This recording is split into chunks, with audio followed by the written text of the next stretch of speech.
In this video we demonstrate the eID Archetype project. Over the past few years, we have been improving the integration of the eID card within web applications. Given the wide variety of available web frameworks in Java EE, integrating eID reaches further than the plain vanilla servlet container. You most likely want deep integration into the specific Java EE web framework. Via the eID Archetype project, we provide framework-specific integration into a selected technology stack where we use the security layer of the framework itself. Use the Maven Archetype plugin to generate the basic application project structure. We enter the new project directory. We can now compile the new Java EE web application project using Maven. The project contains multiple artifacts that Maven will compile according to the interdependencies of these artifacts. The final artifact is a deployable AIR file. We can now start up the JBoss application server. We use JBoss application server version 6. We enter the AIR artifact and prepare for deployment using the JBoss Maven plugin. Make sure that the Apache front-end HTTP web server is configured correctly as SSL terminator and reverse proxy towards the JBoss application server. Now that the JBoss application server is up and running, we can deploy our eID-enabled Java EE application.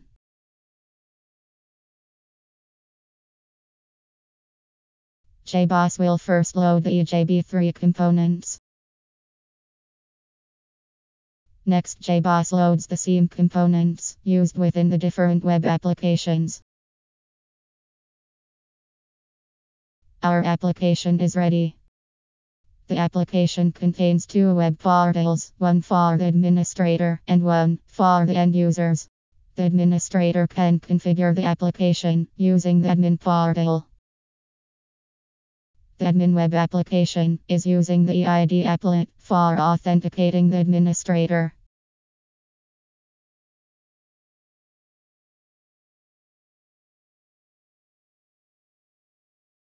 Here we can configure the settings for the used eID identity provider. We can also configure the different allowed application administrators.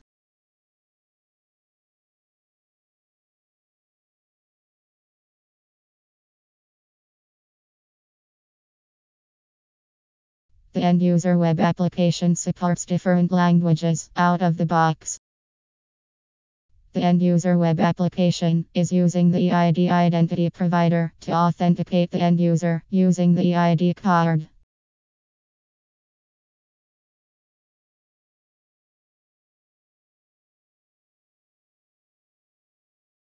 The end user can, of course, also log out. We will now take a look at the project structure using the Eclipse editor. First, we will generate the Eclipse Maven project files using the Eclipse Maven plugin.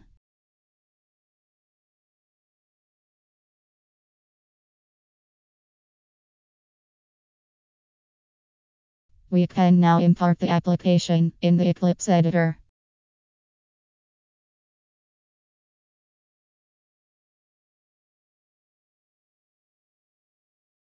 The application has a JPA artifact, an EJB model, two SIEM-based control artifacts, and two WAR artifacts.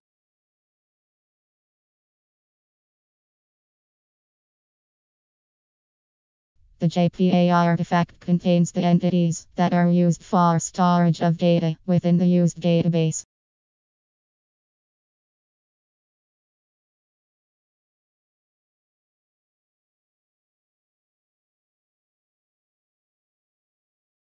The EJB model artifact contains the EJB session beans. Use these components to implement the business logic of your application. The EJB session beans use the entity manager to gain access to the JPA entities. The application contains two web application WAR artifacts.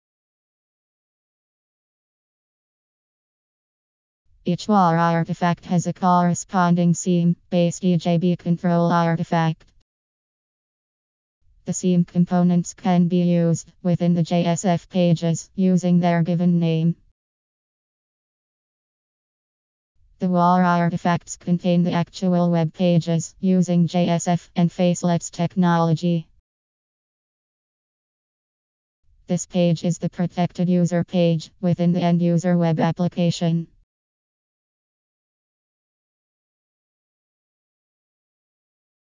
Thanks for watching this demo.